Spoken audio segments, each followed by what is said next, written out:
excited to see you here today at Tech Talent and Strategies event on overcoming imposter syndrome that we are hosting with Corey from MindfulBit that you can see in the little box over here. So for folks who might not already know us, I'll get us started with like a quick overview of who TTS is, though many of you probably already know us, and what we do and what we're all about. So TTS, or Tech Talent and Strategy, formerly also known as Tech Talent South, or TTS for short, is a woman-owned recruitment, training, and staffing company that believes that everybody can be equipped to do something big, hence we're posting this event. We are driven towards finding solutions for the overall tech pipeline. And one of the things that is our specialty is accessing individuals with the right aptitude, drive, and skill, such as many of you here, and equipping you guys with the technical skills needed to succeed in a career in tech. Another part of it is working with our partners, including various tech companies, as well as workforce development programs, to pipeline talent to our corporate partners in a rapid time frame. So, humble brag, but TTS is consistently voted one of the best coding schools, with SwitchUp ranking TTS #1 in Charlotte, Columbus, New Orleans, and San Antonio, as well as number 11 globally. So that's pretty cool. One of the things that makes TTS unique is having that community of people who are here to support you along your journey, from gaining the right technical skills to getting you job ready so that you can go on to have a successful and fulfilling career. So if you want to know a little bit more about us and how we can help you achieve your goals, you are welcome to attend one of our upcoming meet and greet info sessions, where you can get to learn more about us, our courses or programs, or ask us any questions on how you can take that next first step. So I'm going to go ahead and share that link with you guys in the chat right there.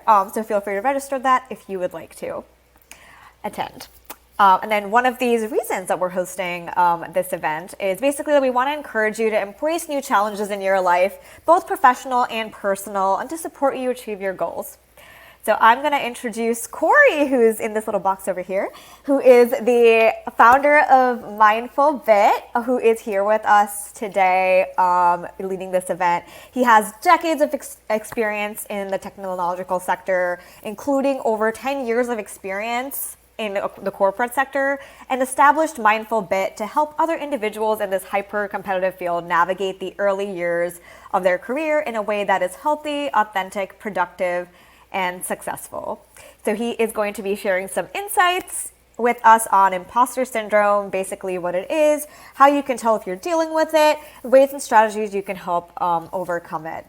So that's my brief little intro into Corey. Corey, I'm sure that I'm going to invite Corey to the screen because he also has some quick starters and some stuff that you'll need to get ready for this event. Again, super excited to have you here. I'm going to invite Corey on here to give a little intro and get us started. Yay. Thank you so much, Judy. Thank you very much. And thanks to Tech Talent South. I think it speaks volumes for who they are, for putting something like this on.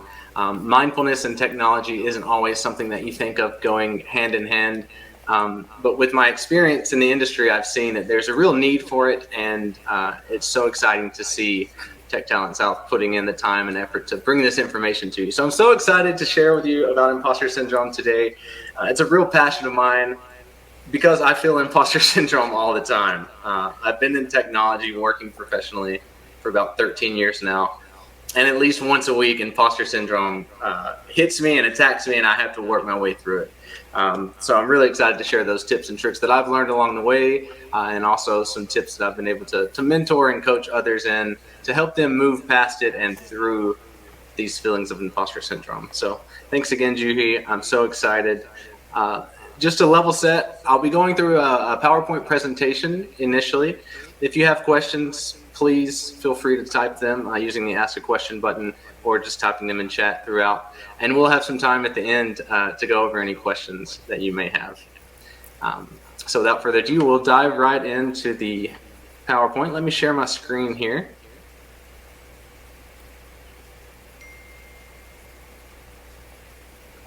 Okay.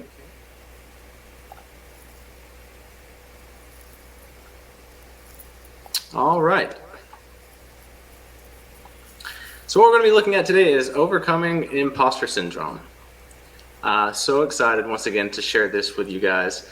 I had a brief introduction. I do have the Bachelor's of Science in Computer Science that I received in 2010, and I've held various jobs throughout technology, software developer, mobile app developer. I've led teams. I've been a hiring manager. I've kind of had my hands in a lot of different areas, and I've really gotten to see a lot of sides of technology. And so that really helped me to learn where the gaps are. I'm a very sensitive person by nature, and existing in the technology space wasn't always easy. There wasn't always vocabulary that existed to kind of help me along and to help me learn what I was experiencing and what I was going through. And so because of that, I decided to pursue transformational life coaching. I received my diploma in transformational life coaching, and I have become a technology career coach, so that I can combine my experience in technology and my passion for people, and hopefully bring value to those who are moving into the technology space, and also for those who may already be in the technology space. A little bit of housekeeping for you guys. Please try to get a pen or pencil and some paper handy. We'll be going through some exercises later on in the presentation, and I want you guys to have an opportunity to think through some stuff with me and go through those exercises. So now would be a great time if you want to run off and grab the pen and paper. We'll be using that later on in the presentation. All right, so I'm sure you've heard so much about imposter syndrome. It seems like it's one of those words that has gained a lot of popularity, and I think rightly so, because for the longest time, there wasn't vocabulary to kind of describe this feeling that a lot of people feel on a daily basis. I wanted to give you guys the scientific definition of what it is here. It's a psychological state in which people express self-doubt on their accomplishments and skills, despite the factual evidence or other people indicating otherwise.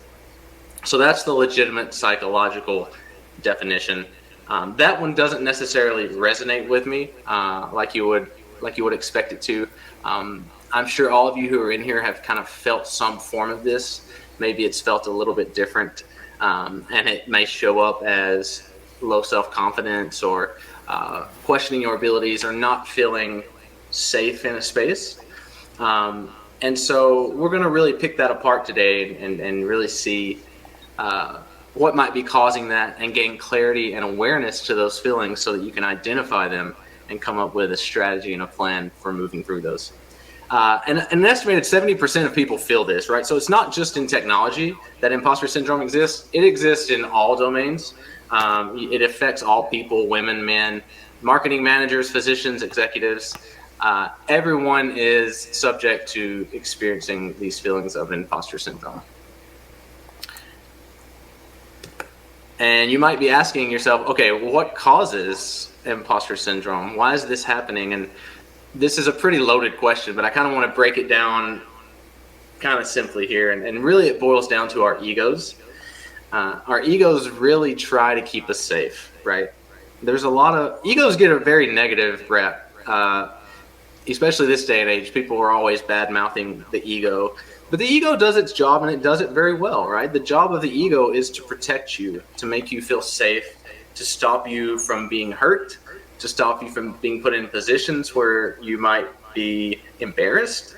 The ego has evolved over time to do this because in the past, evolutionarily, it's been very important for us to be accepted by the group. And so the ego evolved in that way to make sure that we were always accepted by the group, because being part of the group meant you were going to be fed, you were going to have shelter, you were going to be taken care of.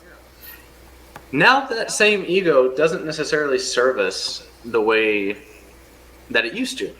Being unique, exploring your own unique thoughts and solutions, being vulnerable, stepping into your courage and being courageous, these are all things that are incredibly valuable this day and age. That being said, the old patterns of the ego still creep in, and we end up with this ego imposter syndrome cycle where a lot of times the ego is triggered. It wants to keep us safe from being embarrassed or being vulnerable, and the feelings of imposter syndrome come over us, which cause us to continuously communicate with the ego once again, which feeds the imposter syndrome. And so that might look like two people having conversation in technology, right? You've got a front-end developer potentially and a back-end developer. And the front-end developer is using buzzwords and acronyms that they assume the back-end developer knows. The back-end developer's ego is being triggered because he doesn't know or understand. So now he thinks that he's a fraud or he doesn't belong. So then he starts speaking with lingo or terms that only he knows. And then it just goes back and forth like that. And you get these really vicious cycles. And I continue to see these in the workplace all the time. So having the awareness of what imposter syndrome is, that's going to be the first step. And also being mindful about what causes imposter syndrome. This will really help you on your journey. Because when you realize that you aren't the only one feeling this way, and when you're communicating with other people, they might be feeling this way as well. It really changes the way you decide to communicate. You're not communicating with someone to sound intelligent. You're communicating in order to transfer data from one person to the next. So that's just a kind of a high level about what causes it. Remember, the key there is ego. And I just wanted to do a shout out to a book called Ego is the Enemy by Ryan Holiday. It's a great book. I know I said ego gets a bad rep, but he makes a case for ego in this book. So check it out if you get some time. It's fantastic. So imposter syndrome in tech. Why is this word imposter syndrome coming up, or why are you all in here? Why are you all so interested? I'll tell you why. Because tech is huge. Like, tech is such a vast domain. It's always changing. There's always new technology. There's data science. There's development. There's cybersecurity. There's cloud. All these things that exist inside of tech, and you just can't know it all. It's impossible to learn every single aspect of every single technology that's out there. But a lot of people feel that they should. There's this innate feeling that I should know that. That's a constant theme that plays in a lot of people's minds when they experience imposter syndrome. The reality is you shouldn't know that. Like I said, tech is incredibly vast. But it's the lack of awareness that people have when they communicate that causes the imposter syndrome. Take the example that I just shared about the front-end developer and the back-end developer. The problem when they try to talk, if they have a lack of awareness, is they make the assumption that the back-end developer knows about all the specialties and frameworks and stuff that the front-end developer has or knows. And in doing that, they completely trigger the ego in the back-end developer, and now that conversation has just been completely ruined because the ego's been triggered, and now we're at imposter syndrome. So acronyms and buzzwords, I mean, don't get me started on, I'm very passionate about not using acronyms and buzzwords because people like to throw buzzwords and acronyms around to feel smart and to inflate their own ego a lot of times. And I'm not saying there's not a place for acronyms or buzzwords, but I'm saying know your audience. Verify your audience understands what the acronym stands for before you start using it in conversation. There's nothing that will derail a conversation quicker than when you throw an acronym out and make the assumption that the other person knows it. Their ego is going to get triggered, imposter syndrome is going to take over, and that conversation is a wash. So I want to encourage you all listening today to think about the acronyms you use and the buzzwords, and think about your audience. And remember, when you're speaking to someone, you're doing it to transfer knowledge. You're doing it to communicate, not to sound smart or not to confirm to the other person that you know what you're talking about. It's okay to say, "Hey, actually, I don't understand that acronym, or I don't know that. Could you let me know what's going on for you?" And that'll kind of clear the conversation back up and get the people back into a good flow. So that's kind of why imposter syndrome is really pronounced in the technology space. And I want to say again, you're not alone if you're feeling it. There was a study that was done in 2018 by users of this app called Blind. Thousands of tech professionals use this app. And as you can see, 58% of tech employees experienced imposter syndrome. And these numbers are pretty staggering. And I just want to point out the companies that are listed here, the big companies, the people you would expect to feel really confident about what they're doing. You've got Amazon, you've got LinkedIn, you've got Facebook. All of these people are saying, I feel like an imposter. So that cannot be the reality. The reality that we exist in cannot be that all these people are imposters. There's got to be something else going on. There's got to be something else that's being triggered. And I want to share with you again that I feel imposter syndrome, and it doesn't really go away. 13 years in, and it still comes. So I don't say that to be dark or offer any insight that there's no hope. There is, and we're going to cover that later. But it doesn't go away. You just learn to coexist with it in a healthy way. So we're going to cover some techniques for doing so. I just want us to get us thinking a little bit before the exercise we do later on about what imposter syndrome might sound like. And these are a lot of examples that I pulled straight out of my mind from past experience and what I do experience. But a lot of the narrative that goes on is being found out or telling yourself that you should know something, feeling like a fraud, or also feeling like there's going to be consequences for not knowing certain pieces of data. This all really feeds into the ego and the imposter syndrome. And I'm sure it sounds like something else to you in the audience. It's going to be very unique for some people. Some things that trigger imposter syndrome for you might not be the same things that trigger it for me. And so we're going to have an opportunity for you to kind of think through what it might sound like for you a little later on. And this is a really big one. And this is the one that I think a lot of people miss is how imposter syndrome could be limiting you in your journey. No matter where you are in your tech journey, maybe you're still learning the skills so you can transition into tech. Maybe you just landed your first job and you're getting used to existing in the tech space. Maybe you've been working a position for 4 to 5 years. Imposter syndrome can continue to limit you at any point in any of those phases if you aren't aware of what's going on. And I just wanted to cover a few of the ways that might be happening. One of the main ones that I see all the time is it really stops you from asking the questions, asking the right questions.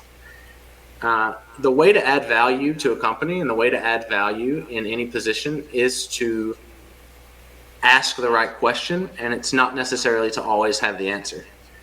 And that's counterintuitive for a lot of people. They always think, I need to have the answer.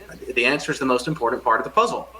But it's really not. A lot of times the real value comes from that one person who's courageous enough to step into the space and ask that question that might feel very obvious, or it might feel like a silly question.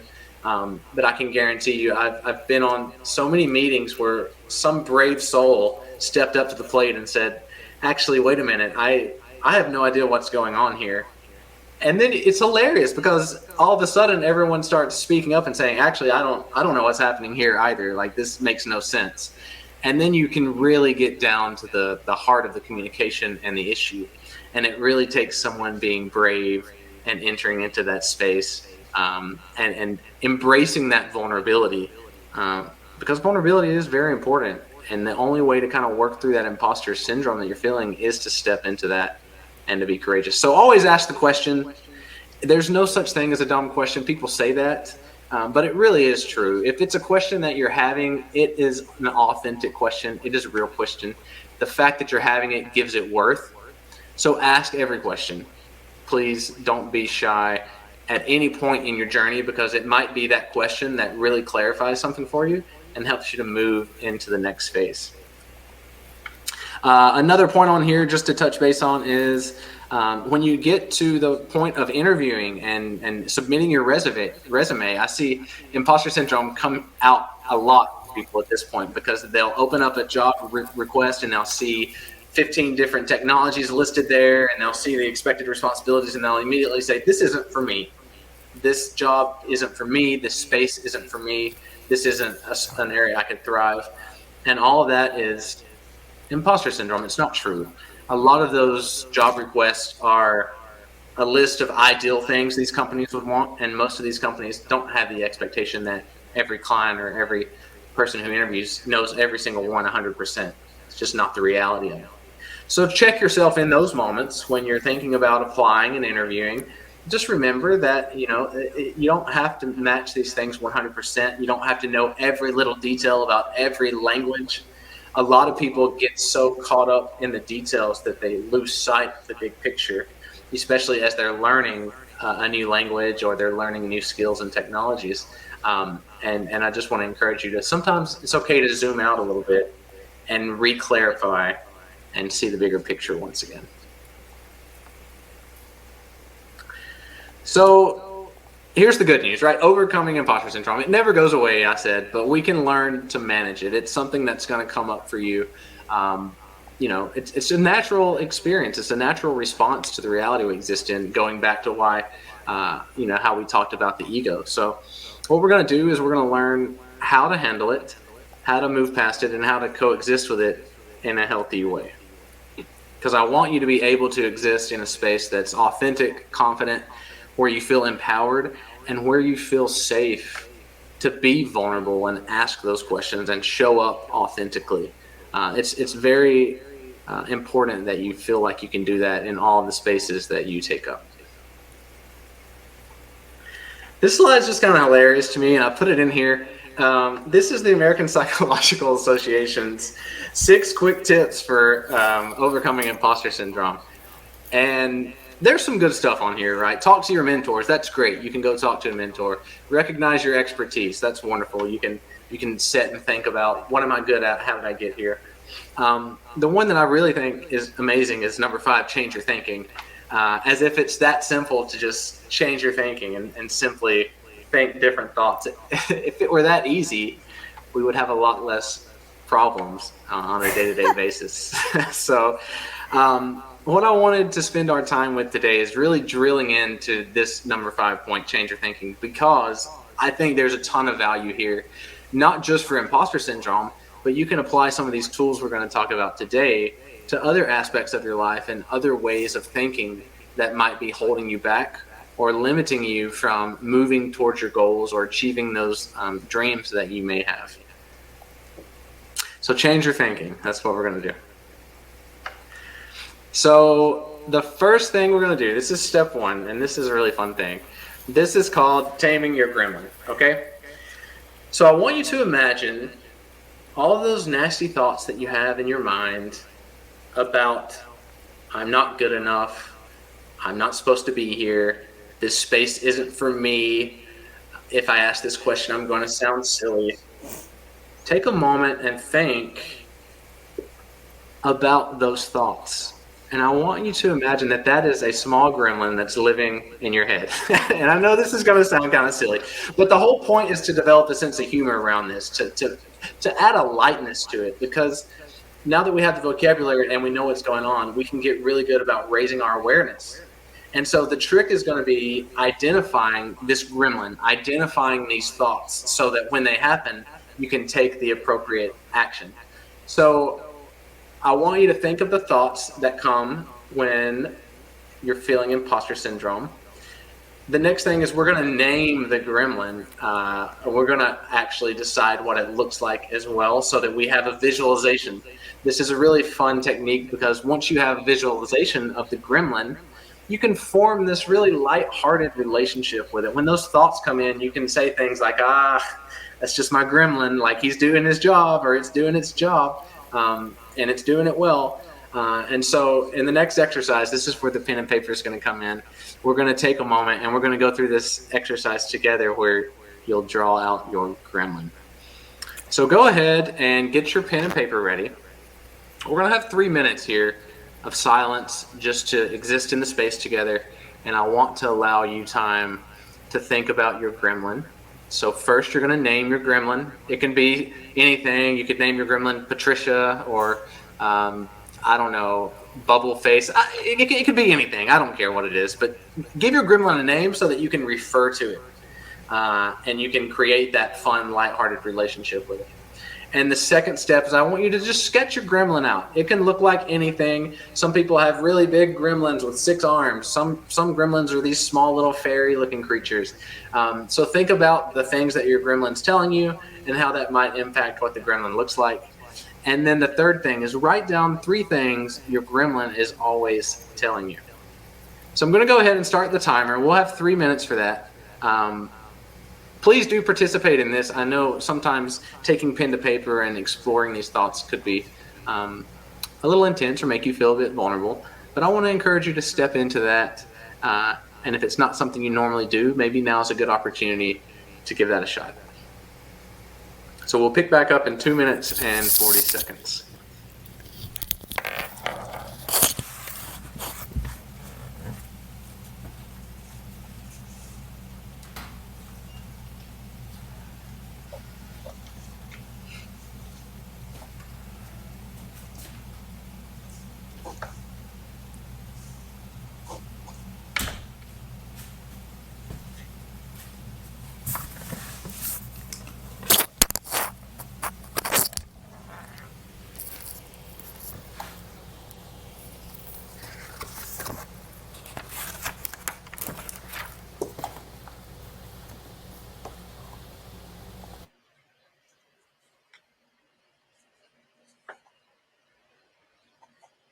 We're sitting right about 2 minutes now.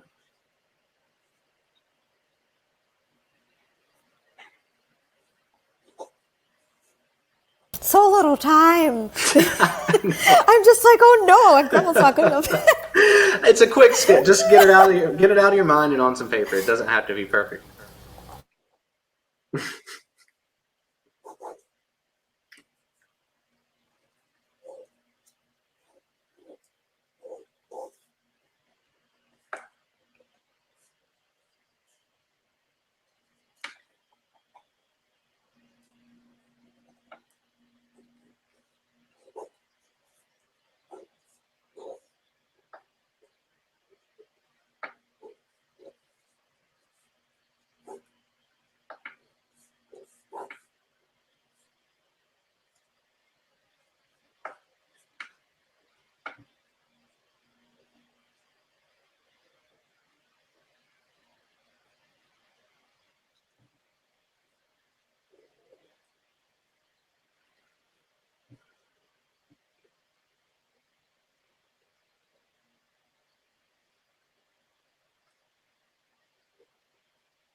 All right, we're coming up on the 3-minute mark. I know that wasn't much time, but we do have some more slides to get through.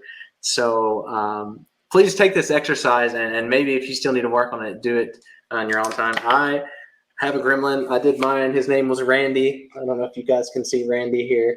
But the idea here is to take this gremlin and Randy, that Randy. name. It's a solid name. Take the gremlin, take the paper that you drew him on, and set him up in your desk so that you can see him every day. And this is a way to really loosen his grip over you, to confront him, to share a space with him, and realize that he's really not that threatening. There's a book called Persuasion, and in that book they talk about how what is present becomes important to us. So it's really important to decorate our spaces with things that we value. So I would encourage you to take this. You don't necessarily have to frame it if you don't feel comfortable doing that, but set it up in a space where you can spend some time with it, get comfortable with it, and get confident with your gremlin, because he's not a scary thing. It's just part of how we're wired. And once you have awareness of what's going on, you can move forward. All right. Next up on the list of things we're going to do is choose not to wrestle with your gremlin. So we know that we have a gremlin, right? We just talked about the things that our gremlin tells us. And your gremlin's favorite thing is to just wrestle with you, to get you all stirred up and just have you get lost in thought and to go back and forth with the gremlin. It sucks up your energy. It feeds your gremlin. It gives him power. And so if you can learn to recognize your gremlin and have that really playful relationship with him, you can say, not today. I don't feel like wrestling with you today. And these are some things that you can do to potentially not wrestle with your gremlin. So I would love to hear your thoughts if you want to type those out. What are some ways that you might choose to disengage your gremlin. I've got some things here that work for me. My favorite among them is taking a nap. I mean, there's nothing in my mind that a nap will not fix for me. I realize that a nap isn't always available to everyone. So there are some other things. Maybe you can take a 10-minute meditation. Maybe you can disengage and go take a walk. A lot of the things that you'll realize that you can do to disengage have to do with your body. So taking that walk, taking a nap, drinking some water, there's all sorts of things that you can do. But the main takeaway is that you've got to realize that it's your gremlin. And that's hard to do when you're in the moment and you're feeling the emotions and it feels really intense. You've got to be able to trigger that awareness that actually, let me pump the brakes. This is just my gremlin. This isn't reality. I'm fine. Everything's okay. Let me just go take a nap, or let me just go drink some water. I actually have a yoga mat right in my office that, if I start to feel things, I'll just go get in downward dog for 5 minutes and, we're good. So just some ideas on what to do. But the main thing to remember is we've got to raise your awareness of the gremlin. Then you can choose what you want to do with it. And sometimes maybe you do want to wrestle just a little bit with your gremlin. I mean, it's not a scary thing.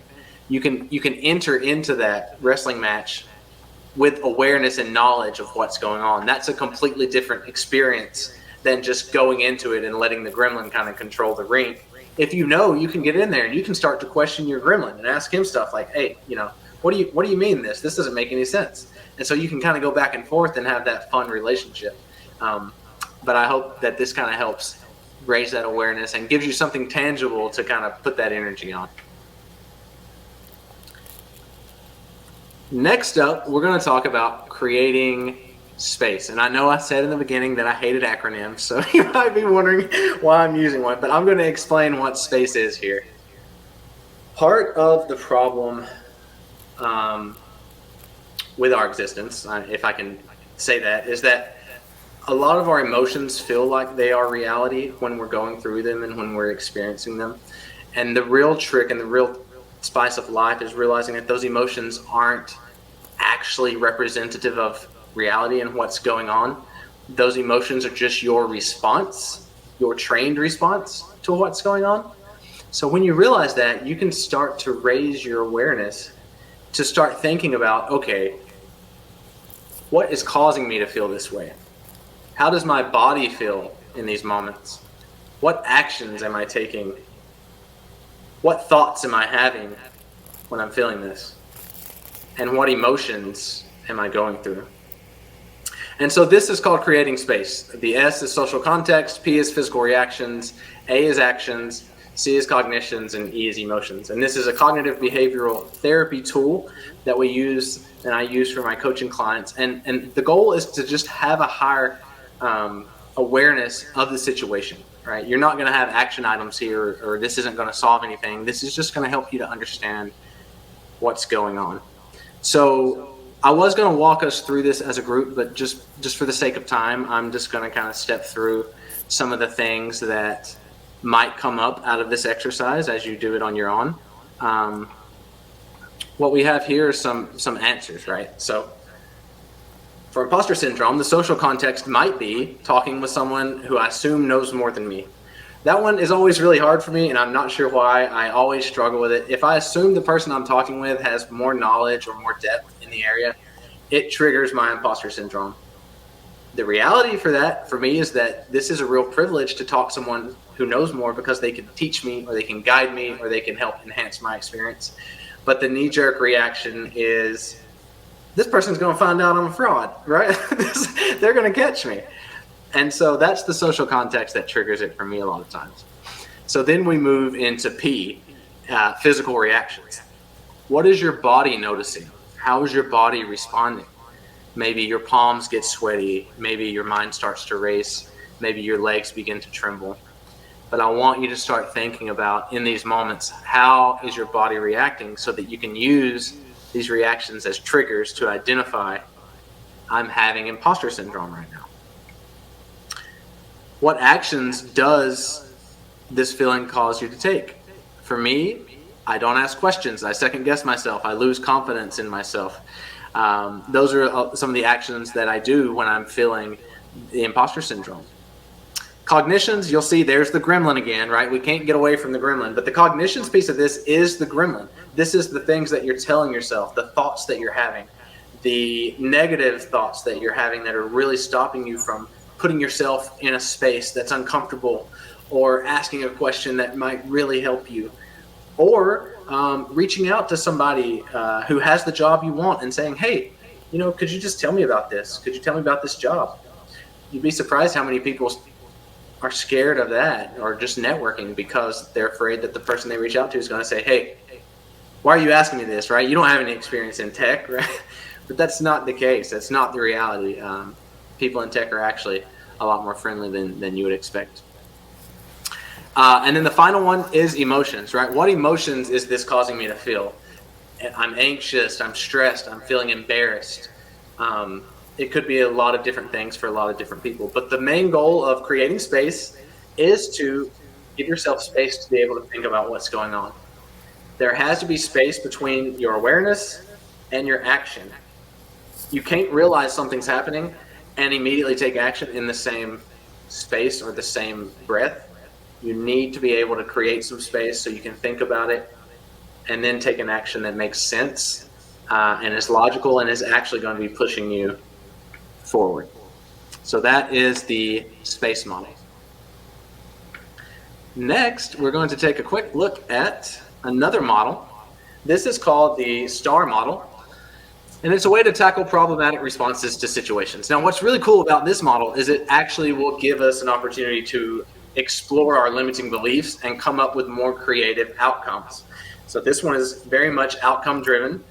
It gives us that opportunity to kind of role play and think, well, what if I did this, or what if I did this, or what if I did it this way? You'll be surprised how often people get stuck in the same way of thinking just because that's what they've done for their whole life.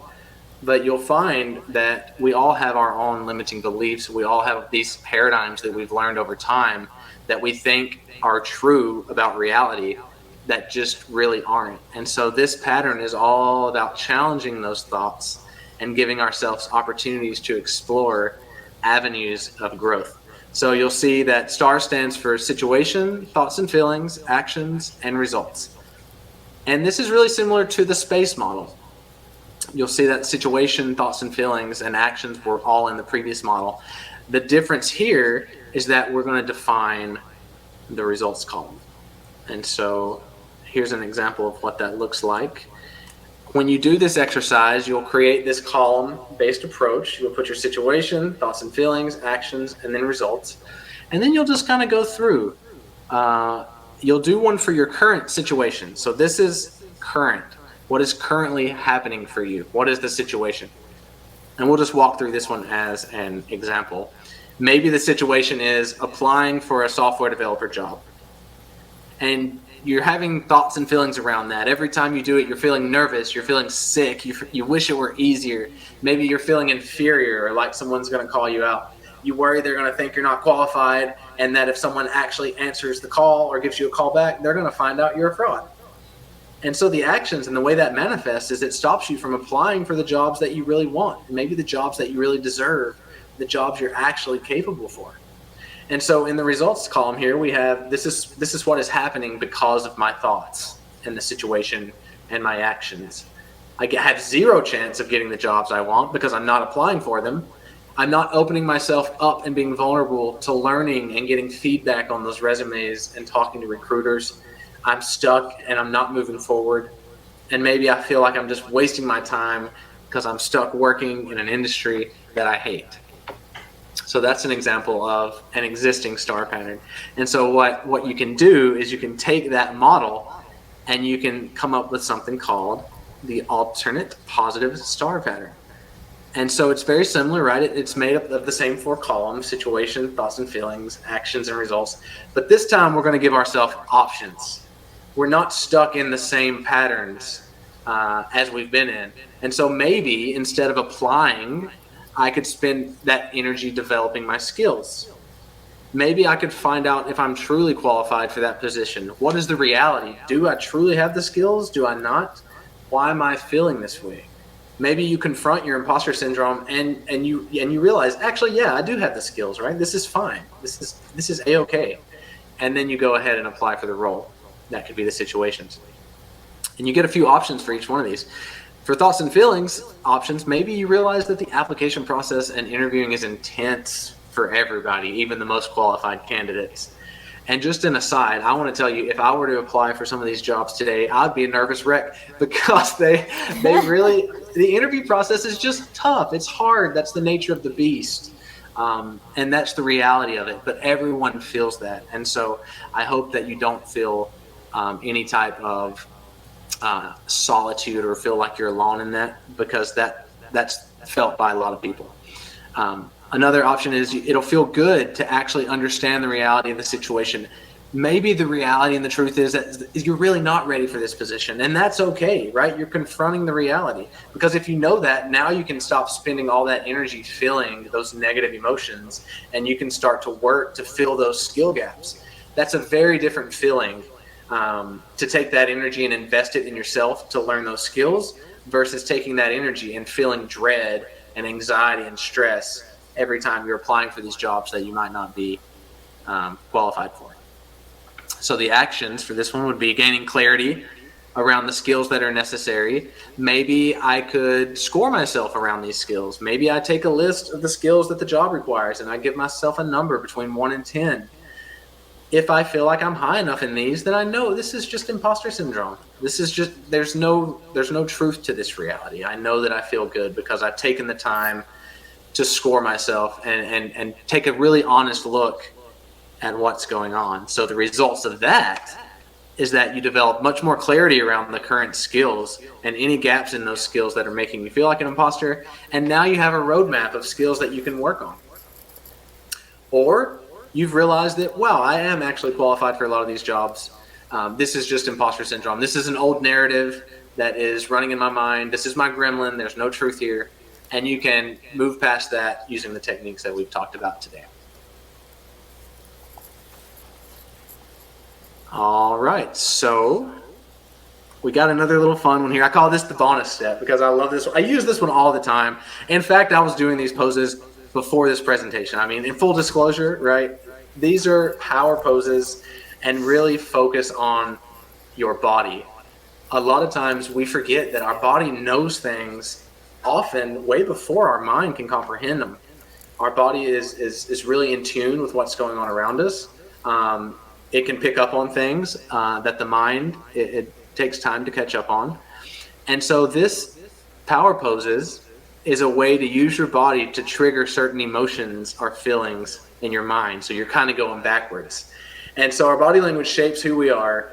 And in those moments you're feeling imposter syndrome, I encourage you to practice some of these power poses. And so this is a really popular TED Talk. I've got it linked in the references if you want to take a look. But some of these are just really fun, right?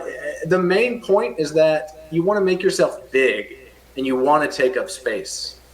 If you imagine any animal that's out in the wild, what is it feeling when it's curled up and making itself small? It's scared, it's nervous, it feels threatened.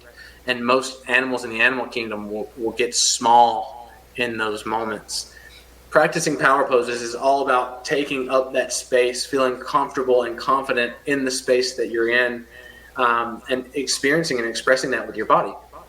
So you can see the salutation is one. You just arms outstretched and your face towards the sun, and it's going to look kind of silly. A lot of times you can do these before a recruiter calls you, or before you step into an interview, right? Maybe you walk to the bathroom and you stand in the mirror and you do a pose.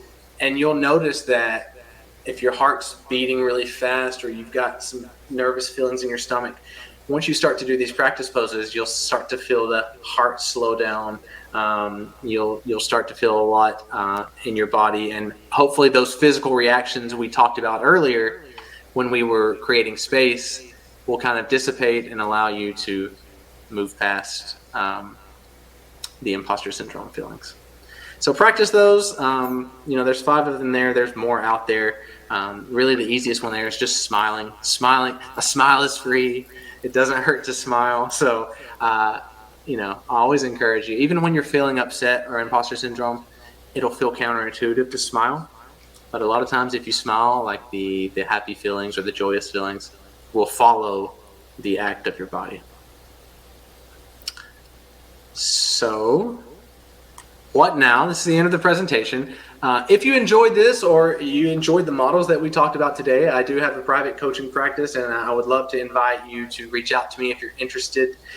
If you're moving into technology or you're already in technology and you thought, wow, these seem like that'd be really helpful models for me to work through. Maybe you don't quite feel comfortable working through them on your own and you would like to just have that safe collaborative space with somebody. I'd love to invite you to reach out to me at mindfulbitcoaching@gmail.com. And then also I do run a Facebook group called Transitioning into Tech. It's currently at 1,500 members, but these are all people who are moving into the technology space. And I've created it to be a really encouraging, really thoughtful space. And the idea is that this group isn't really focused on the technical piece. It's focused on a lot of the mindfulness and a lot of the changes that have to happen in the thought process in order to truly be successful and have a successful transition. So that being said, that is the end of the slides, and I can share these out if you guys will be interested, but did just want to show the references, the books that I read, fantastic books, and then where I got some of the data that I shared with you today. And that's it. Let me unshare my screen here. And I think we'll have time for questions, yes?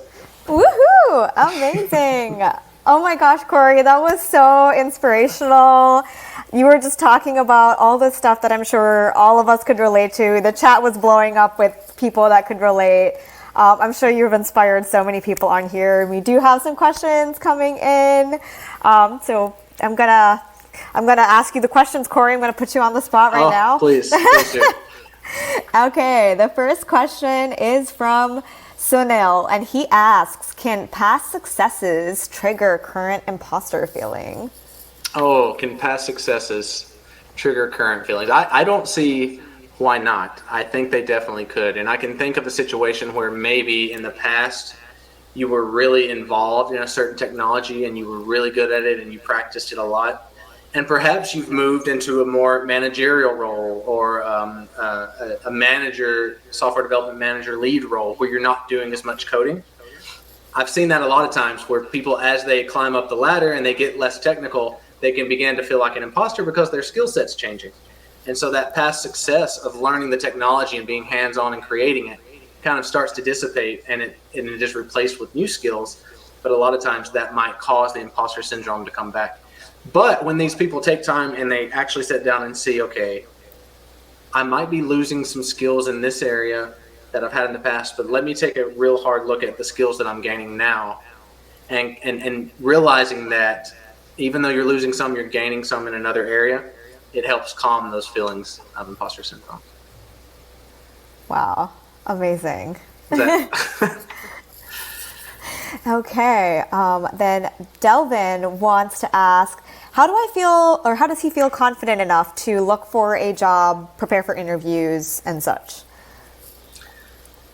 You just have, I mean, this is going to sound really corny, but you just have to step into the space and decide that you're confident enough. I know that sounds really silly, but it really is a mindset shift. No one is going to come to you and say, you're ready, and wave a magic wand and tell you that you're ready to be in tech. You've got to decide, you've got to commit. It's a mindset change. When you actually step into that space and you get comfortable saying, I am a software developer, or I am a technologist, and start living that, start breathing that, start putting stuff in your space that reinforces that thought, then you'll begin to see your own self as a technologist. And it'll really help to inspire that confidence. And then another thing is just really take a hard look at the reality. Like I said, be really aware of what you should know and what you shouldn't, because you can't boil the ocean. How do you eat a whale? One bite at a time. Like, it's a journey. So you got to be patient with yourself. You got to find compassion for yourself and be realistic about the journey that you're on. So take it one step at a time and believe in yourself. Yeah. Amazing. Wow, so many questions. Okay, so can the feeling of imposter syndrome come from external stimulus? Yes. And a lot of times it's from another person. I say imposter Really? syndrome, it doesn't necessarily exist in a vacuum. If you didn't have anyone to compare yourself to, you probably wouldn't ever feel imposter syndrome, because how can you be an imposter if there's nothing else out there? So a lot of times, at least for me and for the people I coach, imposter syndrome tends to come up a lot in meetings or one-on-one technical conversations, or anytime there's another person. It can also happen when you're seeing other people succeed. This sounds really nasty because you don't want to be the person that sees someone succeed and has negative emotions about it, but that's the reality. Sometimes you see that and you think, wow, they're doing this, I should be doing this as well. And you once again have to look at the reality. Where are they at in their journey versus where are you at in your journey? And should you be doing that? Because chances are you probably shouldn't. Don't compare yourself. Don't compare yourself to other people. You are you. You're uniquely you. Yeah. Just like you were saying, Corey, I know you were like mentioning that earlier, is kind of about how change your thoughts, like it's so easy, but it's so nice that you're kind of putting that on the forefront of being like, it's okay. It's not that easy to change your thoughts, and it may come back, and it's just how you handle it. And just being aware of that situation and being mindful in that space. It's so hard to change your thoughts. I mean, let's be honest about it. It's very difficult. But the first thing and the very first step is just to raise your awareness. When you have imposter syndrome, don't judge it anymore. Let it go. Just experience it. Notice how it feels when it comes. Really gain clarity around it and make it this thing that's not that threatening anymore. And then you can actually engage with it in a way that makes sense for you. Instead of letting it drag you around, you can lead it. And so just raising an awareness is just so important when you're thinking about mindfulness. Yeah. Okay, this is a question from Mike. He says he's someone who transitioned into tech from another career. He was told he doesn't think like an IT professional. This was quite a blow. What techniques can he employ to combat this? I would say that that's a good thing. For someone to tell you you don't think like an IT professional means that you have a unique value add in that space, and that you can utilize your unique experience and the things that you've done in the past to solve these problems in a really creative way. A lot of times people come in and maybe the people who have a thought process like an IT professional, they'll just continue to do the things the same way, churning out the same solutions, and you don't get a lot of creativity. So I would encourage you actually to embrace that comment, see that as something that's quite powerful and a unique opportunity for you to add unique value to your business by leaning on that unique experience. Yeah. So Shannon's asking this next. Shannon's been super active in the chat. She's been having all these great suggestions and great insight. So she's asking this really great question, which I'm sure a lot of you are thinking. So definitely it's going to be one for all of you listening on. When your skills don't look good on paper because your past roles weren't developer, but you wrote code in them, how do you prove yourself aside from building a portfolio? That is a good question. I would say let's take a step back and revisit why your skills don't look good on paper, because I think there's always a way to make the skills look good in a way that makes sense. Perhaps there just needs to be some wordsmithing around. Perhaps we just need to reevaluate your skills and see, were you doing stuff in past positions that overlap? Were there a lot of soft skills? Were there things that translate? So I would first encourage you to challenge the thought that they don't look good on paper. And then second, I would encourage you to build as much tech credibility as you can. And you can do that by networking, reaching out to people on LinkedIn, being in spaces where people congregate that do the job that you want to do. And then obviously you said creating an online presence, creating a blog, documenting your journey, anything that a hiring manager or recruiter can look at and say, she's got it. Like she can do this, right? You want to start building that. And so those are the two things I would say. Let's revisit why you think it doesn't look good, because I think there might be a way to change that. And then second, develop that online presence that really sells your strengths in a very unique way. Oh wow, that is some really great insight. Because I do feel like a lot of people who are in this space are kind of just trying to get into tech, and because they don't have that previous experience, they're just like, hey, I've done this before, but that wasn't my job title. So it kind of like might be, they feel a little bit of a struggle to put it on there. So that's some really great tips for a lot of people who are trying to get in here. Great question, Shannon. Appreciate that. Yeah. So Corey, if you don't mind, I have a couple of questions for you. Oh, please keep it coming. I think this might be pretty useful to other folks on there. Other folks, if any of you guys have a question, feel free to post it in the little ask a question little button over in that corner over there, and we'll get that answered for you. So Corey, what are, I guess, some of the most common challenges that people may face in regards to specifically getting into tech if they don't have that experience before? So I think the biggest thing is people letting imposter syndrome stop them from doing what they need to do. And doing what they need to do looks different for every person. But there always comes a moment where imposter syndrome comes in and it creates this fear and it stops you from doing XYZ. XYZ might be reaching out to that person on LinkedIn who has the job you want and asking them, hey, can we connect? Can I find out more about this? Can I gain some clarity around this? That next thing might be working on your coding skills. I've seen some people who are just so nervous of failure and have such strong imposter syndrome that they are too scared to write a line of code. And they get so terrified to do it. But you kind of got to push past that. If that's the most important thing on your journey and where you are, then that needs to be the next thing that you do. And then the other thing is being in spaces that are uncomfortable and new, right? You're moving into a brand new position. You're changing your life. Things need to be different, right? You can't get to a new future without stepping outside of that current comfort zone. So really realizing that stepping into an uncomfortable space, just because it feels uncomfortable doesn't mean that it's bad. And thinking hard about that, because for a long time in my life, I automatically assumed that things that made me feel bad or uncomfortable were bad for my life. And that's not the case. So push past that, have some real thought around what's the next action that you need to do and how might imposter syndrome be stopping me from doing that, and then trying to work through that. Oh my gosh, Corey, I've heard this so many times. Like, nothing feels better than biting off more than what you can chew and then chewing it anyway. I love that saying. And I'm just like, sometimes I do that. I fill my mouth with too much food. And then I'm just like, well, I'll eat it anyway. And I'm like, oh, I could eat it. I didn't think I could, but I guess I can. Yeah, just stepping into the space. Yeah. Okay, one more question. I think we might have time for one more question. It's from Urilis.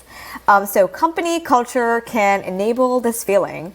Aside from what you have shared, is there something else we can do to help others or ourselves when we immerse in this environment? Oh, such a great question. I'm so glad that you asked that, Urilis.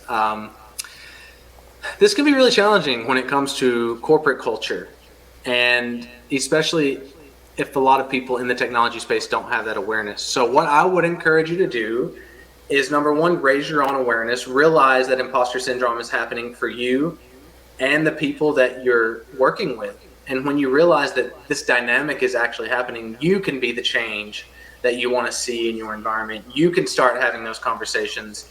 You can be really honest with a coworker you're working with and say, hey, I realize imposter syndrome might be coming up here. Like, let's just name it and move past it.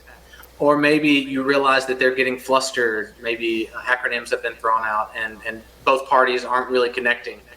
Take a step back, realize what's going on here, and start to raise the awareness of the group. You can even take it upon yourself to educate your coworkers.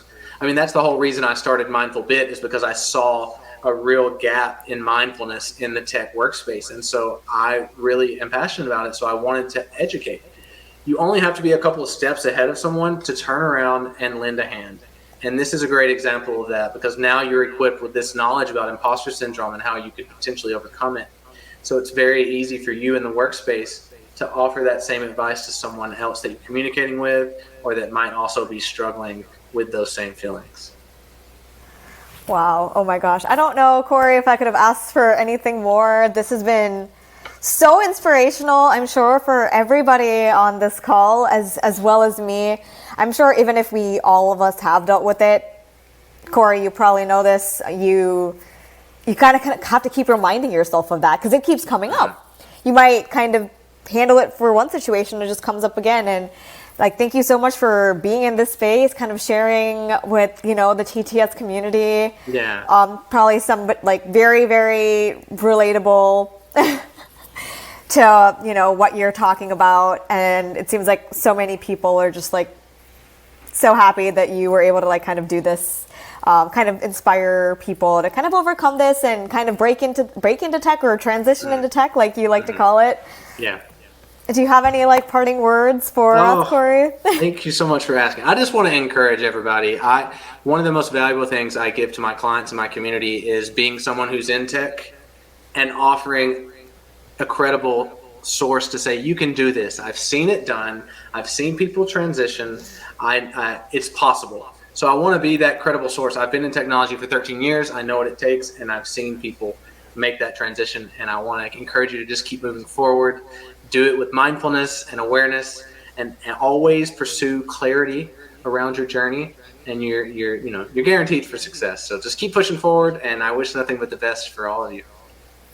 Yes. Everybody keep pushing forward. We're here to support you. There's a whole community of people here to support you. People such as Corey, people such as us at TTS. We all are here to support you along your journey. And thank you so much for attending this event. Thank you so much, Corey, for sharing all this with us. It's been really, really amazing. Oh, my pleasure. Thanks for having me. Look forward to speaking with you soon. Yeah. And yes, everyone, just remember, if you do want to like learn a little bit more about TTS as well, I'm going to post that in the link. There should also be in the little chat some links as to Corey's Facebook page, as well as how you can email him to get in contact with him if you would like to. Thank you so much, everybody, for attending and being a part of this amazing space that we're so happy to share with you. Thank you so much, Corey. Thank you. Thanks, everyone, for coming. Until next time. Bye-bye. Bye-bye.